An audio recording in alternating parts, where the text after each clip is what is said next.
Midnight Travels. Fruits of Forced Labor. Written by C.J. Correos. Read by Sophie Call. Stars are bright in the dark paradise, but all will fade in time.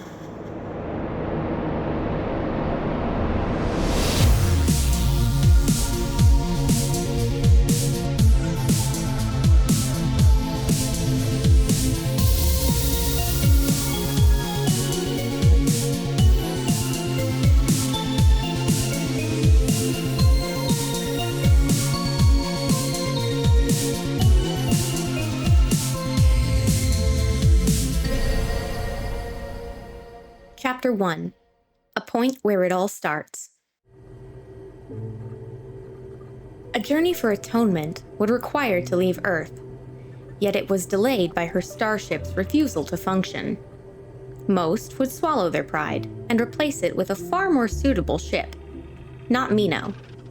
She clung to the Firebird for centuries, but the mountains of defects challenged the witch's stubbornness. The higher-ups had promised her starship would be repaired before Mino and her bodyguard completed their year of preparation. A week past the deadline, her Firebird still had the same issues: torn seatbelts, squeaky doors, and light bulbs flickering. In a way, those flaws were constant reminders of failed promises. Mino slammed her fist against the console. Each malfunction felt like another blow to the Firebird's reputation. There wasn't much to complain about left. They needed to go now. A last final checkup was the least she could do. She flicked switches and buttons in a blur. Mino shifted her strands of ginger hair and observed the console's monitor. Distorted images blinked on the screen when she finally could spot her bodyguard.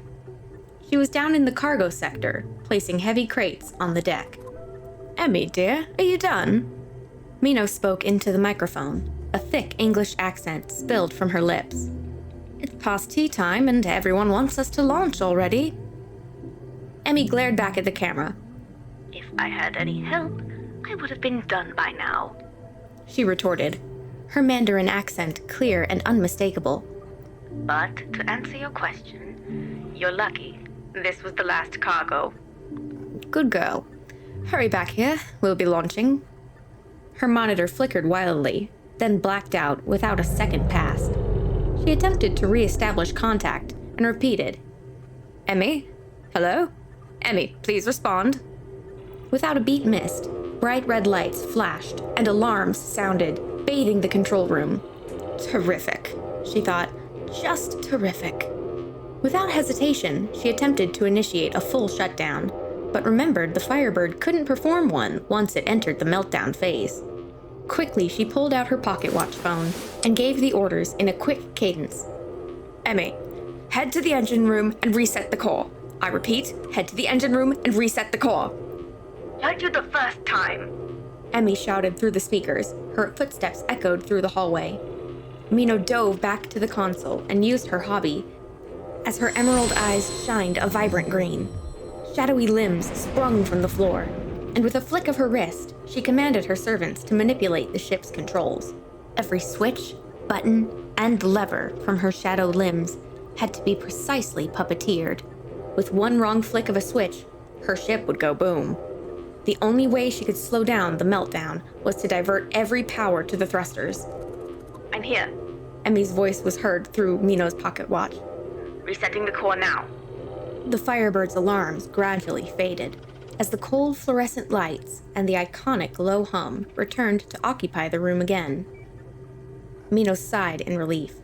She was able to release her ability, and her shadow limbs dissipated. "Good job, Emmy." "Thanks. I did all the dirty work." "Hey, I helped slow the meltdown. If I didn't, you wouldn't have saved my ship." "Whatever you say, Captain," Emmy replied, lazily waving her hand away as if her captain was in the room. Mino let out a frustrated sigh and snapped the pocket watch shut.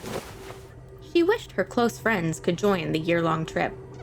Mino wouldn't be the only witch to tolerate the bodyguard's rude attitude. But the mission to retrieve an ancient artifact wasn't just any run-of-the-mill mission. The intellect's coffin was too personal and dangerous to get them involved. The door slid open as Emmy entered the control room. I'm going to be straight with you. Wouldn't it make more sense to get another ship than using this hunk of junk? Mino scoffed. None of those could ever hold a candle to my precious ship. She patted the Firebird's console as if it were her old pet cat. Plus, there's plenty of room to let out your disrespect for the Firebird.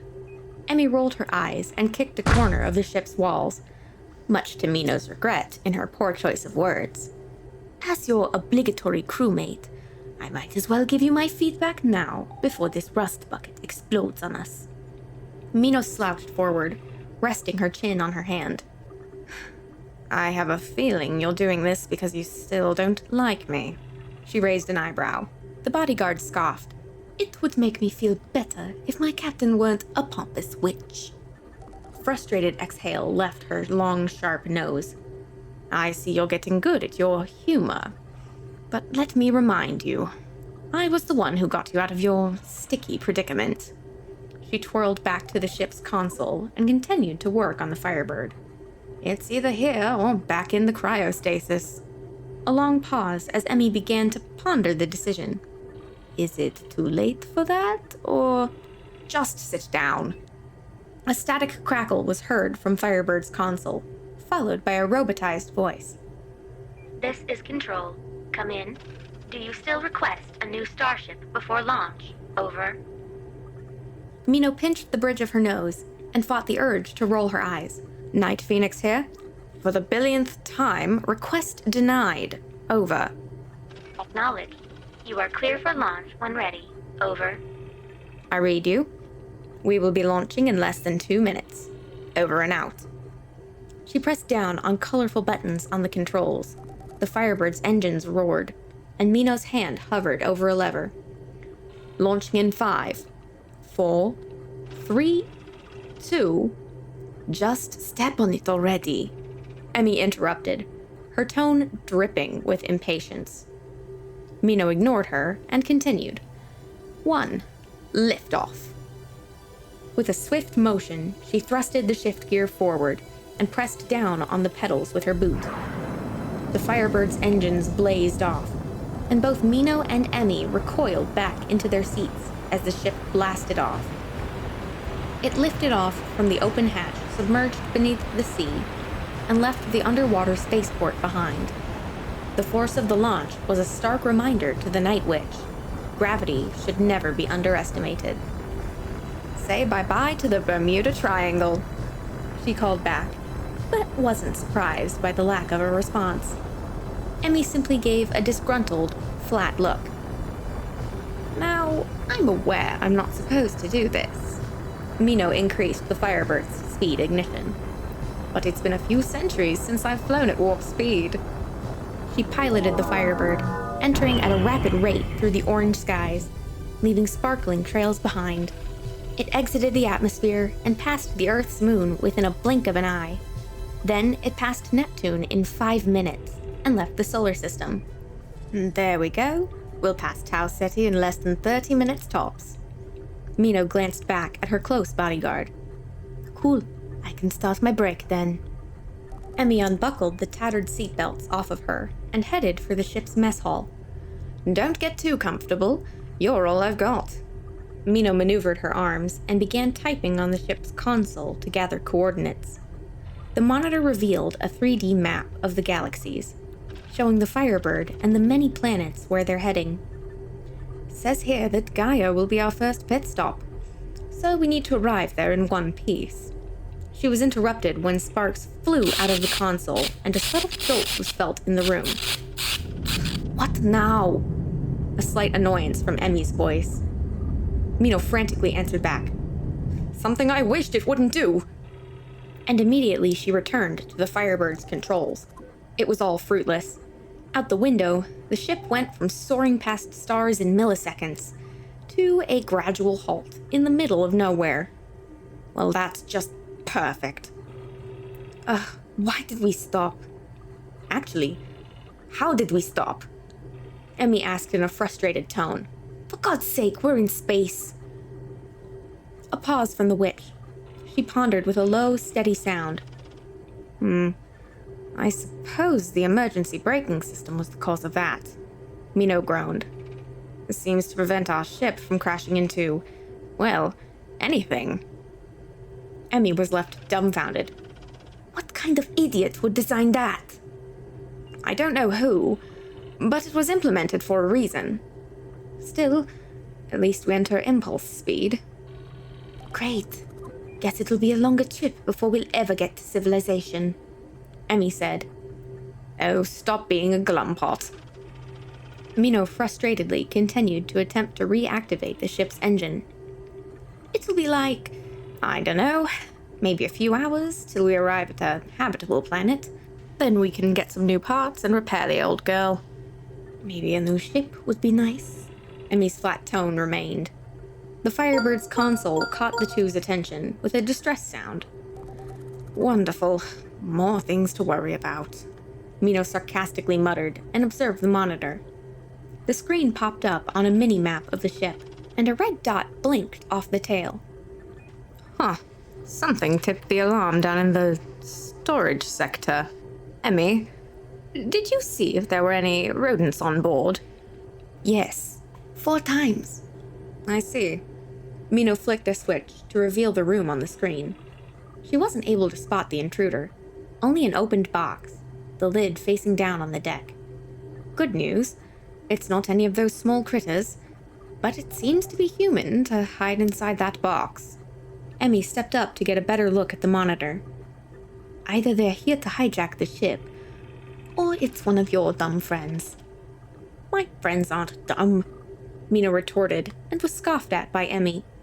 She pressed the arrow keys to switch cameras to search for the interloper. Unfortunately, 25 of her security cameras were defunct, showing only a black screen. Only 4 remained operational. Bother. Really wished they'd at least fix the cameras. The Night Witch muttered and looked at her bodyguard. Emmy, your break will have to be postponed, and head to the storage room. Seriously? You want me to do it now? Emmy complained. Activate the autopilot and do it yourself. Mino could only release a very disappointed sigh. Well, with your muscular stature, you could easily intimidate them with the bulky arms you have. I'm flattered, though she was visibly not flattered. Just find them and throw them in the brig for all I care. I'm finishing the final adjustments since the ship is in moderate condition to be on autopilot. Fine. But once I'm done, I'm heading to the kitchen and you're on your own once my break starts.